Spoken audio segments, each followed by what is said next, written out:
Hello, this is Mindy and McIntosh Shetter from Mindy the Gardening Gnome and Dirt to Dining University, and today I'm going to show you how to grow watermelons vertically.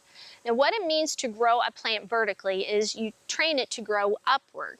In this project, I'm going to make a trellis out of 2 wooden posts. You can use metal posts, you can use a prefab trellis, and I'm going to use string. Now this is just typical garden string, but if you don't want to use string, you can actually use some type of fencing material in this space or some other decorative element that you would like your plant material to grow up.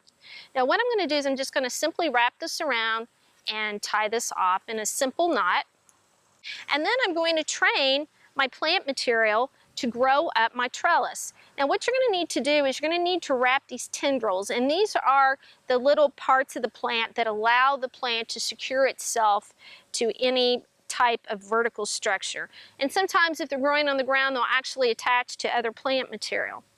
Now, what do you do when you have fruit? If you're growing a small variety of watermelon, you can use a knee-high stocking. If you don't have a knee-high stocking, you can actually use a pantyhose, just cut the foot part off, and you're going to put this over your fruit.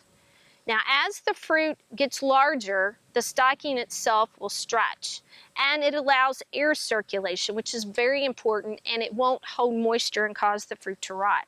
You're then going to tie this off. You can either tie this in a knot or you can use garden twine to tie it off, secure it to the plant. Now, if you have a really large piece of fruit, like we have down here, you can use the stocking method, or you can create a hammock for your fruit material. And a hammock is just made out of a strip of oat t-shirt material. Try to make sure that you don't have any polyester in your strip, because polyester will hold moisture and will cause the fruit to rot, while cotton will breathe and will dry out very quickly.